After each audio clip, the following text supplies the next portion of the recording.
Okay, so let us start with preparation of alcohols. So in general, there are 5 important methods by which alcohols can be prepared. I have listed all of them here. The first one is from alkenes. Alkenes are unsaturated hydrocarbons, and these alkenes, they can be used for making alcohols. Another preparative method is from carbonyl compounds. Carbonyl compounds, these compounds, they can be reduced. So reduction of esters. Carbonyl compounds would include esters, carboxylic acids, ketones, aldehydes.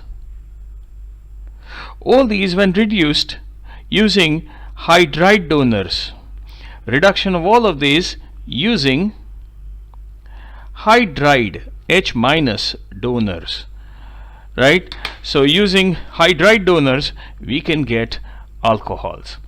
Grignard reagents, their general form is RMgX, where R here, for making an alcohol, the R has to be an alkyl group. So when Grignard reagents are treated with carbonyl compounds, they may produce alcohols. Haloalkanes have general formula Rx, where X is generally chlorine, bromine or iodine. Fluorines are generally, or alkyl fluorides are generally not utilized, but when any of these haloalkanes where X can be a chlorine, a bromine or an iodine, when any such haloalkane is hydrolyzed using an aqueous alkali, we get an alcohol. And alkyl amines, their general form is RNH2. We're taking primary amines, and these primary amines, they can be hydrolyzed, they can be treated with nitrous acid. Nitrous acid is HNO2, so they can be treated with HNO2, and this may produce a corresponding alcohol given like this. So basically there are 5 important routes for preparing alcohols. I would first of all start with preparing alcohols from alkenes. Okay, so by the first method is preparation of alcohols from alkenes, and here the first method that we take up is called hydration of alkenes. What is hydration basically? Hydration is addition of water. So here we try to add water on alkenes, and this addition of water can take place by direct addition or by indirect addition. In fact, such reactions of hydration on alkenes are carried out in acidic conditions. Now for more reactive alkenes, you find that, let's say this is a general form, you find that by adding water in acidic conditions, we take up dilute H2SO4 for this purpose, and water gets added up. Here the addition of water takes place in which you have, there is one hydrogen and then there is one OH. So water gets added up and we get a corresponding alcohol. This is direct addition. Now the mechanism for such a process can be given like this. You can start by, the mechanism involves 3 steps.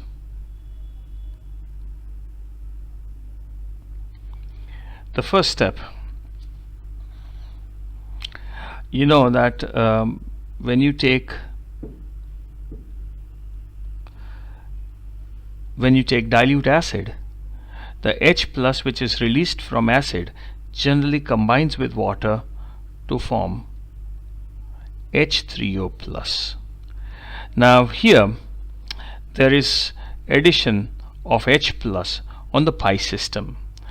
In fact, H plus is pulled out from water and you end up in getting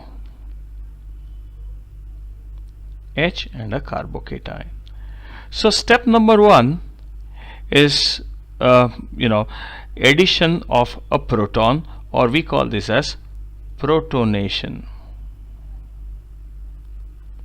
Such a reaction or such a process is also called electrophilic addition, because H plus, which adds on to the pi system, is actually an electrophile.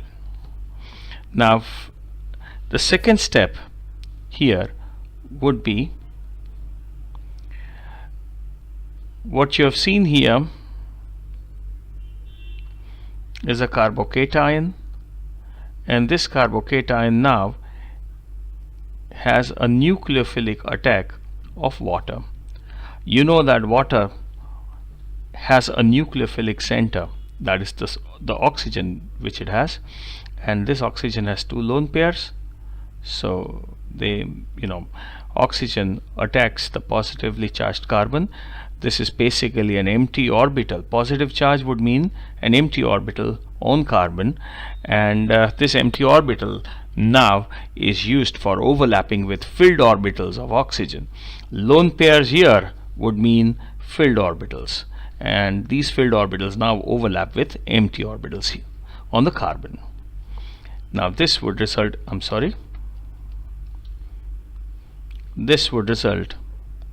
into an intermediate structure like this. The next step is deprotonation. The proton removed. Now this any one of these protons would be removed. So this is the place where deprotonation occurs, and deprotonation generally is done by one of the hydrogens lost to water. So basically you go like this,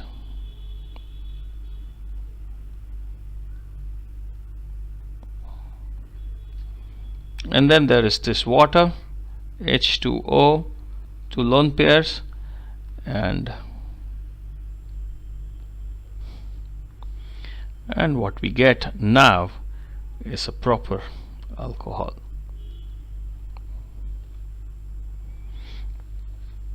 So there are 3 steps involved here, and you must know that there are a few things that you have to know about this reaction. 1, reaction involves carbocations as intermediates. So basically the reaction is called electrophilic addition reaction.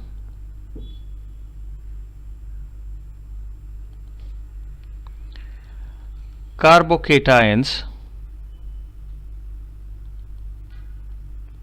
are intermediates. And 3, rearrangements occur if possible. These are the 3 important things about such reactions, right? Another similar reaction, but this is a one in which you have less reactive alkenes involved. When less reactive alkenes are involved, you don't use dilute H2SO4, but instead we convert the alkene into a hydrogen sulfate first, and then convert that hydrogen sulfate into an alcohol. So I would show you how this goes. So when your alkene is not very reactive, then the same alkene can be first of all treated with H2SO4, which is concentrated. H2SO4 is basically H plus and HSO4 minus, and this would first of all give you a hydrogen sulfate. hydrogen sulfate is like O, SO3H and H, right?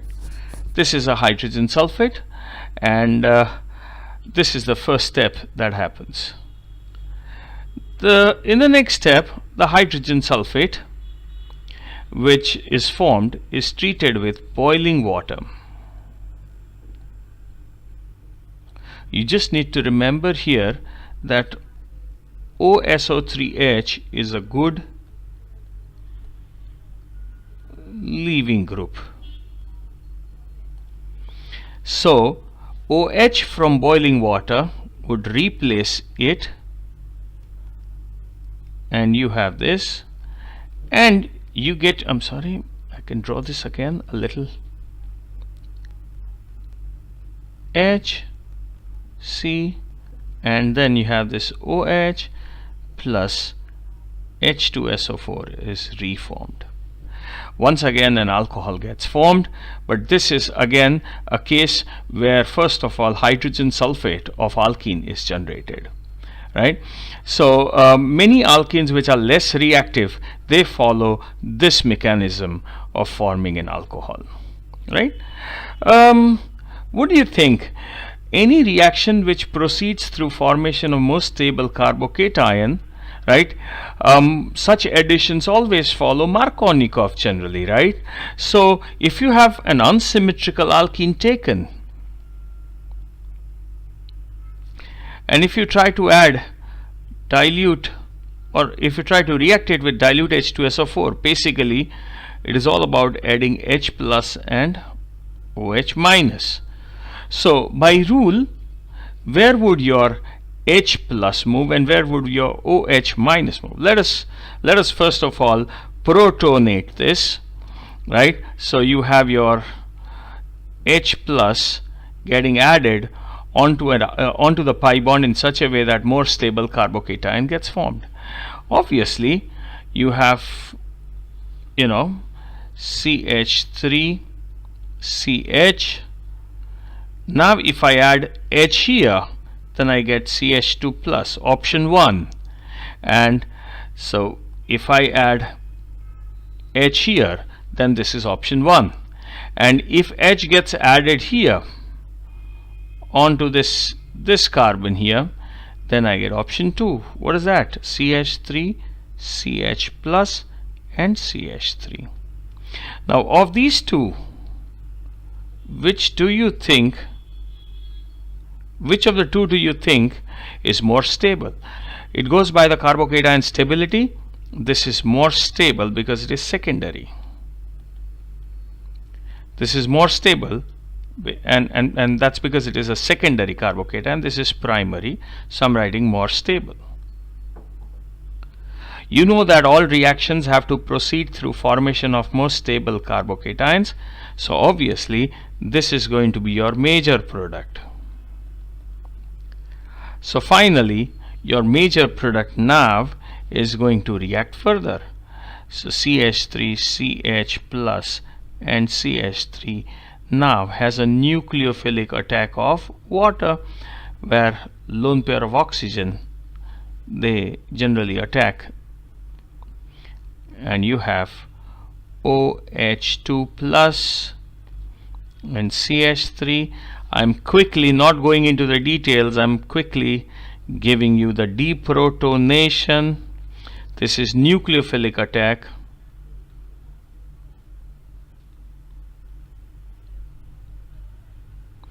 And this is called deprotonation. And deprotonation would give us CH3 CH OH and CH3. So this is the second reaction that we have, right? As you can see that this is Markovnikov addition. If you try and go through this, where is hydrogen added? The major product has hydrogen added here, so I may put hydrogen getting added here and OH getting added here. Generally hydrogen adds onto the carbon having more hydrogens in Markovnikov addition. So for any unsymmetrical alkene, Markovnikov addition generally is followed, and we have this. Okay, so yeah, we have this kind of product. This is your major product. Okay, I was also talking about some rearrangements that were possible, right? So one such example that we could probably take up is the rearrangement and ring opening that you observe in molecules like this. If you have an alkene like this, and if I perform the same reaction, right, I may take H3O plus and I may have the same dilute acid where protonation occurs. The first protonation takes place like this, where we say a more stable carbocation is going to get formed. So I may put hydrogen onto the carbon having more hydrogens. I may put hydrogen H plus onto the carbon having more hydrogens, and this is where your positive charge is. Now just look at this ring system, and there are two options now for you. One, you may think about, and you must remember this is a secondary carbocation. You may normally think about converting this secondary carbocation into a more stable tertiary carbocation, right, where you try to shift this positive charge onto this carbon, and this can be done by shifting hydrogen onto this carbon. We call this as hydride shift. However, for 3-member, 4-membered and 5-membered rings, if you have a carbon with positive charge directly attached to the ring, your positive charge should not be exactly on the ring, but if there is a positive charge on a carbon which is directly attached to a ring, then there is a big possibility of ring opening. In ring opening, we have the ring opening taking place. So I may write ring opening. This is this ring opening, and I am going to put it like this. This is CH3. Where would ultimately, where would the positive charge remain then? It would be on this carbon, because that carbon actually loses the electrons, right? So you have this CH3 and you have a 5-membered ring. Actually, this is equal to a 5-membered ring with CH3, H and a positive charge, right?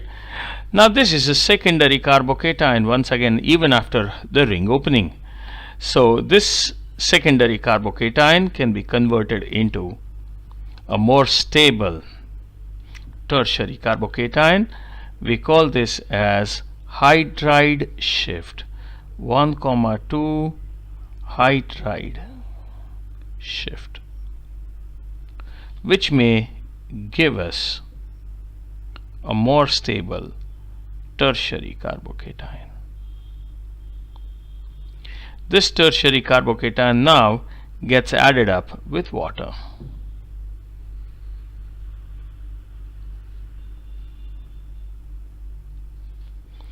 And this would result into